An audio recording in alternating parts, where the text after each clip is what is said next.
ஸ்ரீ தாமிரபரணி மாஹாத்மியம் 38ஆம் அத்தியாயம். சோமதீர்த்தம். தக்ஷ பிரஜாபதியால் சபிக்கப்பட்ட சந்திரன் கடுமையான நுகர்ச்சி நோயால் பாதிக்கப்பட்டார். அவர் பரத்வாஜ முனிவரிடம் தஞ்சம் புகுந்தார். அவர் சந்திரனின் மீது இரக்கம் கொண்டு அவரை ஒரு சிறப்பு சக்தி வாய்ந்த மந்திரத்திற்கு அர்ப்பணித்தார். சந்திரன் இமயமலையில் கடுமையான தவம் செய்து குருவின் பாதங்களை தலையில் தியானித்து மந்திரத்தை உள்ளுக்குள் ஜபித்து இதயத்தில் பகவானை நிலைநாட்டினார்.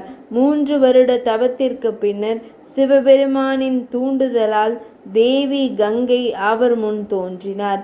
சிவபெருமான் கங்கை மற்றும் பிற தெய்வங்கள் விரைவில் வரும் தாமிரபரணி நதிக்கு செல்லவும் சிலாதரின் ஆசியுடன் நதியில் புனித நீராடி நல்ல ஆரோக்கியத்தை மீட்டெடுக்கவும் சந்திரனை வழி நடத்தினார். சந்திரதேவன் தாமிரபரணி நதியின் தெற்கு கரையில் உள்ள சிலாத முனிவரின் ஆசிரமத்தை அடைந்தார். சிலாத முனிவர் அவரை அன்புடன் வரவேற்று அவரது பலவீனத்திற்கான காரணத்தை விசாரித்தார். சந்திரன் நடந்தவற்றை விவரித்து சிலாதரின் ஆசியை கோரினான்.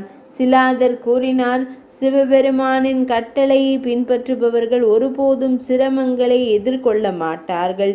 என் மனைவி சம்பரவதி என் தாயால் குழந்தை இல்லாதவள் என்று சபிக்கப்பட்டாலும் இந்த புனித நதியில் நீராடி நந்திகேசனை பெற்றெடுத்தாள். நந்திகேசர் மரணத்தை வென்று பிரம்மதேவர் மற்றும் பிற தேவர்களுடன் கூட அடைய இயலாத சிவபெருமானின் மலையின் நிலையை அடைந்தார்.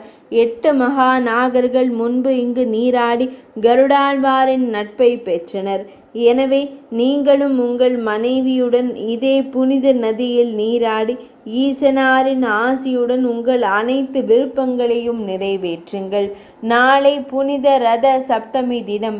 சூரியன் வடக்கு நோக்கி தனது பாதையை மாற்றும் நாள். நாளை எங்களுடன் நீங்களும் இங்கே நீராடுங்கள். அதன்படி சந்திரதேவர் மறுநாள் தனது 27 மனைவியருடன் நட்சத்திரங்களுடன் நீராடி தேவி தாமிரபரணியை பக்தியுடன் பிரார்த்தனை செய்தார். சிவபெருமான் பிரம்மதேவர் விஷ்ணுமூர்த்தி மற்றும் தேவர்களுடன் அன்னை பார்வதியுடன் தோன்றினார். சிவபெருமான் சந்திரனை தழுவி ஆசிகளை பொழிந்தார். நீங்கள் அற்புதமாக பிரகாசிக்கும் தேவர்களில் மிக பெரியவர். நீங்கள் தவம் செய்து உங்கள் கஷ்டங்களிலிருந்து விடுபட்டதால் உங்கள் புத்திசாலித்தனம், வலிமை, புத்தி, புகழ், தேர்ச்சி, அறிவு, உச்ச அனுபவம் அனைத்தும் தடையின்றி பிரகாசிக்கட்டும். நீங்கள் மூலிகைகள் மற்றும் உணவு தானியங்களின் அதிபதி.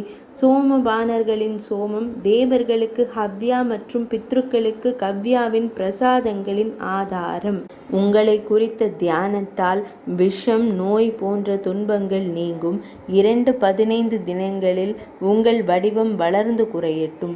2 கட்டங்களிலும் தேவர்கள் மற்றும் பித்ருக்கள் உங்கள் கலசங்களை, அமிர்தத்தை அருந்தட்டும். கங்கை மற்றும் பிற புனித நதிகள் எப்போதும் இங்கே இருக்கட்டும். இங்கே நீராடும் பக்தர்களை ஆசீர்வதிக்க நான் இங்கே இருப்பேன். சந்திரன் அங்கு சோமேஸ்வர லிங்கத்தை நிறுவி சிலாதரின் வழிகாட்டுதலின் கீழ் லிங்கத்தை வணங்கினார். அவரது ஆசிகளை பெற்ற பிறகு அவர் தனது மனைவியருடன் தனது ராஜ்யத்திற்கு சென்றார். தீர்த்தம் சோம தீர்த்தம் என்று அறியப்பட்டது. 38ஆம் அத்தியாயம் இனிதே நிறைவடைந்தது.